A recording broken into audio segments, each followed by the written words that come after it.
तो बच्चों आज जो हम अपना टॉपिक स्टार्ट करेंगे वो है विद्युत क्षेत्र, इलेक्ट्रिक फील्ड। तो अब इलेक्ट्रिक फील्ड क्या होता है इसके बारे में बात करेंगे। सपोज आपके पास हमने कोई चार्ज धनावेश लिया है प्लस क्यू, तो किसी आवेश के चारों ओर का वह क्षेत्र, इस प्लस क्यू आवेश के चारों ओर हम सपोज एक एरिया ले लेते हैं ये, तो किसी आवेश या फिर आवेशों का समूह के चारों ओर का वह क्षेत्र जहां तक, अब इस चारों ओर के क्षेत्र में सपोज हमने कोई टेस्ट चार्ज जिसे आप बोलते हैं परीक्षण आवेश वो रखा है जो है Q0। तो इस आवेश के चारों ओर का वह क्षेत्र जहां पर उपस्थित किसी अन्य आवेश के बीच में एक वैद्युत बल का अनुभव किया जा सकता है, उसे आप उसका वैद्युत क्षेत्र कहते हैं। कि किसी आवेश अथवा आवेश समूह के चारों ओर का वह क्षेत्र जहां तक किसी अन्य आवेश द्वारा वैद्युत बल का अनुभव किया जाता है उसे आप क्या बोलते हैं, वैद्युत क्षेत्र। अब जो वैद्युत क्षेत्र है आपके पास ये एक कैसी राशि होती है, सदिश, वेक्टर क्वांटिटी। अब क्योंकि एक सदिश राशि है तो इसमें हमेशा क्या होगी, इसकी डायरेक्शन होगी। तो इस सदिश राशि की जो दिशा होती है कि धन आवेश पर लगने वाले बल की ओर, जो धन आवेश है उस पे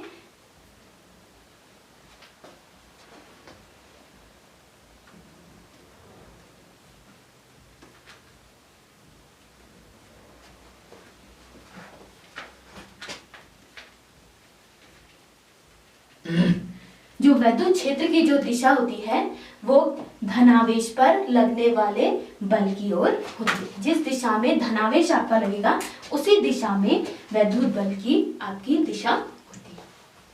उसके बाद अब हम बात करते हैं, इसमें आता है आपके पास वैद्युत क्षेत्र की तीव्रता, इंटेंसिटी ऑफ इलेक्ट्रिक फील्ड।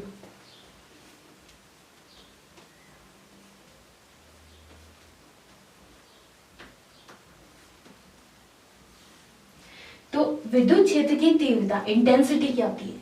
अभी हमने बात करी कि विद्युत क्षेत्र क्या होता है, इस आवेश धनावेश के चारों ओर का वह क्षेत्र जहां तक वो वैद्युत बल उस पर कार्य करता है। तो यहीं से हम बात करेंगे कि सपोज ये प्लस क्यू आवेश है, ये किसी बिंदु P पर रखा गया है, तो इस आवेश पर जो वैद्युत क्षेत्र की तीव्रता होगी वो इस आवेश पर किसी अन्य परीक्षण आवेश के कारण लगने वाले बल F और जो आपने परीक्षण आवेश लिया है Q0, इन दोनों के अनुपात के बराबर होती है। और जो इंटेंसिटी है आप इसे किससे प्रदर्शित करते हैं, E से, तो E इज इक्वल टू क्या आ जाएगा, F/Q0। ये आपके पास सदिश राशि है इसलिए आप इसके ऊपर एक क्या लेते हैं, F। तो E इज इक्वल टू आता है आपके पास F/Q0 कि वैद्युत क्षेत्र में रखे परीक्षण आवेश पर लगने वाले बल और जो आपने टेस्ट चार्ज लिया परीक्षण आवेश जिसके कारण इस पे बल लग रहा है उन दोनों के रेशियो के बराबर। अब इसका आप निकालते हैं यूनिट, यानी कि इसका मात्रक। तो वैद्युत क्षेत्र की तीव्रता ये भी आपकी वेक्टर क्वांटिटी है, इसका जो मात्रक आएगा वो कहां से है, बल का मात्रक क्या होता है, न्यूटन अपॉन Q0। क्यू क्या है, चार्ज का यूनिट क्या होती है, कूलम। तो जो E की जो यूनिट होगी वो क्या आएगी, न्यूटन पर कूलम। यहाँ से आप इसकी विमा भी निकाल सकते हैं जिसे आप डायमेंशन कहते हैं। तो विमा क्या आ जाएगी, जैसे कि आपने प्रीवियस क्लास में पढ़ा है न्यूटन, बल की विमा क्या होती है, M/L/T-2 और आवेश Q, कूलाम की आवेश की जो विमा होती है वो आती है A/T। तो यहाँ से आप E की विमा निकाल सकते हैं M/L। तो जो आपका वैद्युत क्षेत्र की तीव्रता का मात्रक हमने निकाला न्यूटन पर कूलम। अब आप इसकी क्या निकाल सकते हैं, विमा यानी कि डायमेंशन। तो डायमेंशन आपने पिछली क्लास में भी पढ़ी है, न्यूटन, बल की जो विमा होती है वो कितनी आती है, M/L/T-2 और कूलम आवेश की विमा आती है A/T। तो यहाँ से ये कितना आ जाएगा, M/L, ये -2 है और एक अपॉन में T है, तो टोटल कितना हो जाएगा, T-3 और ये A ऊपर जाके आ जाएगा A-1। तो जो आपके पास इसकी विमा आ गई है वो वैद्युत क्षेत्र की तीव्रता E की जो विमा आ गई है वो कितनी आ गई है, ML/T-3 A-1। तो बच्चों वैद्युत क्षेत्र की तीव्रता का फॉर्मूला मैंने आपको अभी बताया था, E इज इक्वल टू होता है F/Q0। ठीक है, अब अगर हम इस फॉर्मूले को थोड़ा और खोलना चाहते हैं तो आप इसे और एक्सपेंड कर सकते हैं। अभी हमने कूलाम के नियम से पढ़ा था, F इज इक्वल टू जो दो आवेशों के बीच लगने वाला बल F होता है उसका फॉर्मूला क्या आता है, यहाँ पर साइड पर लिख रही हूँ, F इज इक्वल टू कितना आता है, अगर इन दोनों के बीच की डिस्टेंस आपने कितनी ली है R, तो फॉर्मूला आता है F is equal to 1/4 pi epsilon 0 दोनों आवेश Q into Q0 upon R square, इन दोनों आवेशों के बीच में ये फॉर्मूला। तो यहाँ से जो F है, F का मान आप इस इक्वेशन में रख सकते हैं, तो 1/4 pi epsilon 0 Q0 upon R square, और अपॉन डिवाइड में क्या आपके पास Q, यहाँ से हम निकालना चाहें तो E इज इक्वल टू ये Q0 से Q0 आपका क्या हो जाएगा, कैंसिल आउट, तो कितना बचेगा 1/4 pi epsilon 0 Q upon R square. तो बिंदु आवेश के कारण जो वैद्युत क्षेत्र की तीव्रता होती है उसका फॉर्मूला आपके पास आता है E is equal to 1/4 pi epsilon 0 Q upon R square. अब इसके बाद आपके पास आते इसमें जो वैद्युत क्षेत्र, हमने बताया कि वैद्युत क्षेत्र की तीव्रता आपकी कैसी राशि है, सदिश राशि है।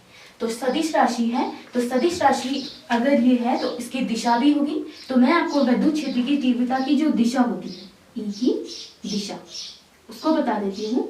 तो इसकी दिशा आप हमेशा लेंगे अवे फ्रॉम पॉजिटिव, यानी कि धनावेश से दूर, अगर आपके पास कोई पॉजिटिव चार्ज है तो उससे आप हमेशा कहाँ लेंगे, दूर, और अगर नेगेटिव चार्ज है और टूवर्ड्स नेगेटिव मींस ऋणावेश की ओर।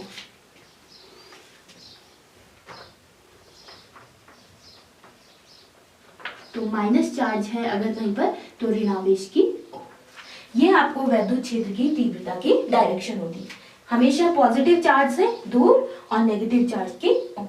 अगर दोनों चार्ज हैं तो प्लस से माइनस की ओर आप इसकी डायरेक्शन लेंगे।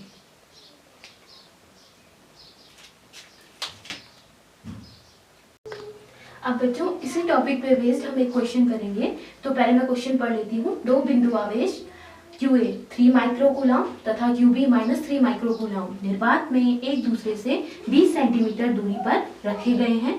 दोनों को मिलाने वाली रेखा के मध्य बिंदु पर वैद्युत क्षेत्र की तीव्रता क्या होगी। तो आपको दो आवेश दिए गए हैं 3 माइक्रोकूलम और -3 माइक्रोकूलम, जो कि कितने सेंटीमीटर की दूरी पर है, 20। तो सबसे पहले इसका डायग्राम बना लेते हैं। दो आवेश हमने ले लिया QA, ये हो गया 3 माइक्रोकूलम, और दूसरा आवेश है QB, ये हो गया है -3 माइक्रोकूलम। ये एक दूसरे से 20 सेंटीमीटर की दूरी पर रखे गए, और इनको मिलाने वाली जो ये रेखा है इसके मध्य बिंदु पर, तो इसके ठीक बीचों बीच हम एक बिंदु ले लेते हैं, माना ये बिंदु आपका है P। तो इस बिंदु P पर आपको वैद्युत क्षेत्र की तीव्रता निकालनी है। तो इसको कैसे सॉल्व करेंगे, अभी मैंने आपको बताया था कि किसी बिंदु पर किसी आवेश के कारण वैद्युत क्षेत्र की तीव्रता का फॉर्मूला क्या आता है, E is equal to 1/4 pi epsilon 0 Q upon R square. तो इस सूत्र का प्रयोग करके सबसे पहले हम QA आवेश के कारण निकालते हैं। तो QA आवेश के कारण, तो पहले आवेश के कारण जो वैद्युत क्षेत्र की तीव्रता E होगी, इसको हम नाम दे देते हैं EA। तो EA कितना आ जाएगा, 1/4 पाई एप्सिलॉन 0। QA पर आवेश कितना है, तो 3 माइक्रोकूलम को आप लिखते हैं, माइक्रो मीन्स 10⁻⁻⁶, तो इतना कूलम अपॉन R डिस्टेंस कहाँ से होगी, P से और इसके बीच की दूरी। अब ये दूरी कितनी होगी, टोटल कितनी है 20 सेंटीमीटर, ये जस्ट मध्य बिंदु है, तो यहाँ तक की दूरी कितनी सेंटीमीटर हो जाएगी, 10 सेंटीमीटर। तो ये आ जाएगा 10 सेंटीमीटर को आप किस में चेंज कर लेंगे, मीटर में, तो इंटू 10⁻⁻² जाएगा, और QR का स्क्वायर है तो आप इसका क्या कर लेंगे, हो गया। तो अब इसको सॉल्व कर लेते हैं। तो 1/4 पाई एप्सिलॉन 0 की वैल्यू मैंने आपको बताई थी, कितनी आती है, 9 into 10⁻9 into 3 into 10⁻⁻6 upon 10 into 10⁻⁻2, तो ये कितना हो जाएगा, 10, ये इसकी पावर 1 है, 2 में से 1 ये 10 की पावर -1, और ये इसका स्क्वायर। तो ये आ जाएगा, आप मल्टीप्लाई कर लो, 9 3 जा 27 और इंटू 10⁻³ और अपॉन नीचे आ जाएगा 10⁻²। और वैद्युत क्षेत्र की तीव्रता का मात्रक होता है न्यूटन पर कूलम। ठीक है, नेक्स्ट। तो अब बच्चों ये आपके पास आ जाएगा टोटल 27 इंटू 10⁻³ ये है, ये -2 ऊपर जाएगा तो 10⁻5 न्यूटन पर कूलम। तो ये आपके पास किस आवेश के कारण आ गई है? QA के कारण। इसी सेम आप इसी तरीके से किसके कारण निकालेंगे? QB के कारण। एक और चीज मैं इसमें बता दूं, ये सदिश राशि है वैद्युत, तो इसकी डायरेक्शन अभी मैंने आपको बताई थी कि वैद्युत क्षेत्र की तीव्रता इस QA के कारण हम इस बिंदु पर निकाल रहे हैं, तो धनावेश से हमेशा कहाँ होती है? धनावेश से दूर। तो EA की जो डायरेक्शन होगी वो किस दिशा में होगी? EA इस डायरेक्शन। ठीक है, अब हम नेक्स्ट बात करते हैं दूसरे आवेश के कारण। तो दूसरा आवेश, नेक्स्ट आवेश आपका कौन सा है? QB। तो हम बात करते हैं QB आवेश के कारण, ये आपका क्या हो जाएगा? EB। ठीक है, वो भी सेम ही आपके पास आएगा, EB भी आपके पास सेम आएगा, Q1/4πε0। आवेश कितना है? फिर से 3 माइक्रोकूलम और डिस्टेंस फिर से यहाँ से यहाँ तक की डिस्टेंस कितनी है? 10 सेंटीमीटर। तो ये फिर से कितना आ जाएगा आपके पास? सेम। तो EB भी यही रहेगा, लेकिन इसमें क्योंकि ये ऋणावेश है तो इसकी डायरेक्शन आप कहाँ होगी? तो इस आवेश के कारण इस बिंदु पर जो वैद्युत क्षेत्र की तीव्रता होगी तो उसकी दिशा क्या होती है? ऋण की ओर। तो EB की डायरेक्शन आपकी ये हो जाएगी। ठीक है, अब आपकी जो दोनों हमने निकाल दिए, क्योंकि EA भी इसी डायरेक्शन में है और EB भी क्या है? इसी डायरेक्शन में। तो जो आपकी परिणामी तीव्रताएं, दो तीव्रताएं आपके पास निकल गई हैं, EA और EB। तो आपकी जो परिणामी तीव्रता आप निकलेगी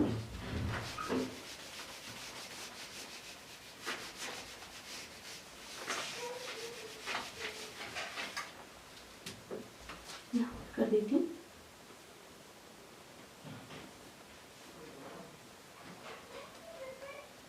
अब क्योंकि दोनों तीव्रताएं, अगर दोनों तीव्रताएं एक ही डायरेक्शन में, तो परिणामी तीव्रता दोनों के योग के बराबर। एक और चीज इसमें आपको ध्यान रखनी है कि अगर तीव्रताएं अलग अलग डायरेक्शन में, सपोज EA इस डायरेक्शन में है और EB इस डायरेक्शन में, तब आप जो परिणामी तीव्रता निकलेगी वो दोनों के अंतर के बराबर होगी। और अंतर आप घटाएंगे किसमें से? जो भी बड़ा होगा। अगर EA बड़ा है तो EA में से EB को माइनस करेंगे, और अगर EB का मान बड़ा आता है तो EB में से EA को माइनस करेंगे। सपोज अगर EB बड़ा है तो EB माइनस EA, आप बड़े में से छोटे को माइनस कर देंगे जब तीव्रताएं अलग अलग डायरेक्शन में होंगी। यहाँ पर एक ही डायरेक्शन में है तो परिणामी तीव्रता हम जोड़ लेंगे। कितना आ जाएगा? EA आपका निकला था 27 इंटू 10⁻5 और EB भी आया था सेम 27 इंटू 10⁻5। तो ये कितना हो जाएगा? 54 इंटू 10⁻5 इतना न्यूटन पर कूलम। ये आपकी परिणामी तीव्रता होगी और इसकी डायरेक्शन कहाँ होगी? A से B की ओर, AB की ओर, जो फाइनल डायरेक्शन, यानी कि इस दिशा में आपकी E की डायरेक्शन